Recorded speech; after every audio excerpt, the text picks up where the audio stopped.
नाज़रीन, आज हम फिर बात करेंगे ज़ारा कत्ल केस के बारे में। ज़ारा के वालिद तो शोहर की लड़ाई ने एक नया रुख इख्तियार कर लिया। शोहर ने माफ़ करने का फैसला कर लिया, जबकि ज़ारा के वालिद खुद पुलिस में रह चुके हैं और ज़ारा के वालिद ये नहीं चाहते कि उनकी बेटी को इंसाफ न मिले।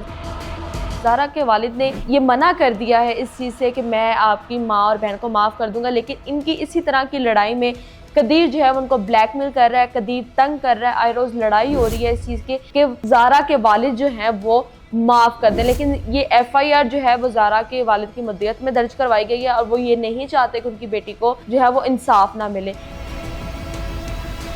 वो अपनी बात पर डटे हुए और कदीर अपनी बात पर डटा हुआ है। कदीर वही कदीर है जिसने डे फर्स्ट ये कहा था कि मैं अपनी बीवी के कातिलों को कभी भी माफ़ नहीं करूँगा, उनको सज़ा दिलवाऊंगा, उनको फांसी के तख्त तक जो है वो लेकर जाऊंगा और ऐसी इबरतनाक इनकी सज़ा होनी चाहिए कि दुनिया देखे कि किसी के साथ किस तरह का जुल्म करना और उसकी सज़ा क्या होती है। लेकिन आज अगर हम बात करें कि 10 नवंबर को ये वाक़या होता है और 20 दिन हो चुके हैं इस वाक़े को और अभी तक इस केस की जो है वो गुत्थी सुलझ नहीं सकी और कदीर का ये फैसला आ गया डे फर्स्ट जब कदीर ने कहा था कि मैं सज़ा दिलवाऊंगा और अब कदीर जो है वो जी जहान लगा कर ये कोशिश कर रहा है कि कदीर की वालदा को और बहन को माफ़ कर दिया जाए, क्योंकि उनसे जो गलती हुई है इसका उनको अंदाज़ा नहीं था। मेरी बात ये है व्यूअर्स, आप लोग भी सोच रहे होंगे कि आखिरकार ये ऐसा कैसे हो सकता है जब एक मासूम बच्ची ज़ारा का कत्ल हो सकता है जो कि 2 बच्चों की माँ थी, उसका कत्ल हो सकता है, तो उसकी माफ़ी कैसे हो सकती है? एक जाने गई, 2 जाने गई हैं। सुगरा के बारे में तो आप सब जानते हैं। सुगरा जो है अपनी सुगरा के 3 बहन भाई थे, जिसमें से एक बहन ज़ारा की वालिदा थी जो कि 5 साल पहले फौत हो गई। फिर एक इनकी सिस्टर अभी तक हैं और एक सुगरा है और एक इनका भाई है, और वो भाई जिसने रिश्ता करवाया था ज़ारा और कदीर का। उस वक्त तो काले जादू करवा के रिश्ता भी करवा लिया गया, लाडो प्यार से बहू भी घर लाई गई और फिर 2 साल तक उसको अच्छी तरह रखा भी गया। लेकिन जब ज़ारा का शौहर सऊदीया वापस ले गया, कुछ अरसा वो सऊदीया रहा करती, कुछ अरसा पाकिस्तान रहा करती, तो ये बात भी उनसे बर्दाश्त ना हुई कि आखिरकार हमारा एक लौता बेटा है तो उसकी बीवी उसके साथ क्यों रहे। एक बच्चे को बाप के प्यार की बहुत ज़रूरत होती है और एक बीवी को शौहर के प्यार की भी बहुत ज़रूरत होती है। शौहर जहाँ काम कर रहा हो, बीवी का भी हक है कि बीवी भी वहाँ ही हो। अगर शौहर जो है वो सऊदी अरब में था तो ज़ारा भी वहाँ पर थी। कुछ अर्सा पहले ज़ारा पाकिस्तान वापस आई थी और उसने कहा था मैं अपनी डिलीवरी जो है वो पाकिस्तान जाके करूँगी, लेकिन उसको क्या पता था कि वो पाकिस्तान आ तो जिंदा रही है लेकिन वापस कभी नहीं जा सकती। और ये सारे मामला जो हैं वो उसके ससुराल में पेश आए। कदीर इसमें मुलव्वस था। कदीर ने अपने ससुर को जब कॉल की है ना कि मेरा ज़ारा से राब्ता नहीं हो रहा तो आप जाएं, तो तब उसने सुगरा को भी कॉल की है।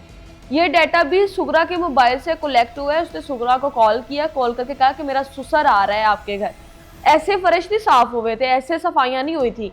सफाइयाँ करने के पीछे जो असल कहानी थी वो ये थी कि कदीर को पता था कि उसका ससुर शबीर अहमद जो है वो उसके घर जा रहा है, मतलब ज़ारा के ससुराल जा रहा है। इस तरह के मामला कई ज़्यादा हुए।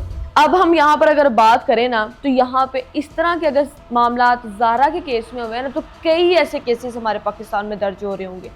आजकल तो मामूल बन चुका है, इतने केसेस दर्ज हो रहे हैं औरतों पे तशद्दुद, शौहर के हाथ बीवी मर गई और अब तो ये वाक़या है कि सगी खाला जो सास भी थी उनके हाथों एक बहू एक भांजी कत्ल हो गई, फिर खुद का पोता भी कत्ल कर दिया और किस बिना पे? काले जादू की बिना पे। फिर काला जादू सीखा गया। लोग कहा करते हैं, मोहल्लेदारों को ये इंकशाफ है कि सुगरा इस तरह की काला जादू करती थी, इस तरह का काला जादू करती थी कि अगर ईंट के ऊपर उसने किसी का नाम लिख के वो ईंट तोड़ दी है ना तो वो बंदा ख़त्म हो गया। पूरे मोहल्ले में, पूरे डस्का में जो है सुगरा काले जादू के नाम से जानी जाती थी और आगे वो यास्मीन को भी ये जादू सिखा रही थी।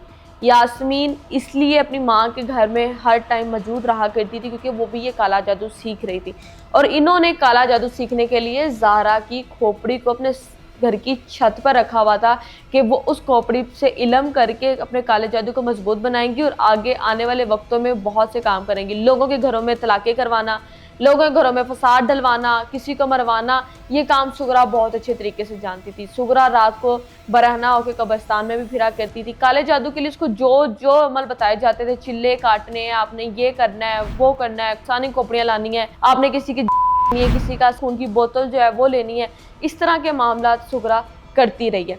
अब हम यहाँ पे ये बात करेंगे कि कदीर ने आखिरकार ये फैसला क्यों किया, अपनी बीवी को नाइंसाफ़ी की तरफ वो क्यों लेकर जा रहा है कि एक मासूम औरत को ये इंसाफ ना मिले। माशरे में अगर यही चीज़ें रही तो बहुत हालात ख़राब हो जाएंगे, बीवियों को अपने शौहरों से एतबार उठ जाएगा।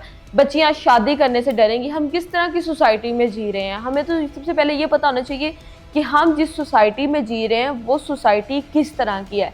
आजकल हम लोग, पहले होता था कि जी मंगनी हो गई है, साल में शादी हो जाएगी। अब तो 2-2 3-3 साल हमें रिश्ते रखने पड़ते हैं कि हमें पता चले कि हम जहाँ कर रहे हैं रिश्ता वो बंदे ठीक है या नहीं। कहते हैं कि अपना मारेगा तो छाँव में फेंकेगा। जब अपने ने मार दिया वो छाँव में फेंके या धूप में फेंके, ये भी अपनों ने मारा है। ये भी ज़ारा की सगी खाला थी, खाला ने अपनी भांजी को और मार के जी टुकड़े टुकड़े करके नाले में फेंक दिया। व्यूअर्स, आपको क्या लगता है ये केस जो है ये किस तरह सुलझ सकता है? अपनी राय का इजहार कमेंट सेक्शन में लाजमी कीजिएगा। देखते रहिए 94 न्यूज़।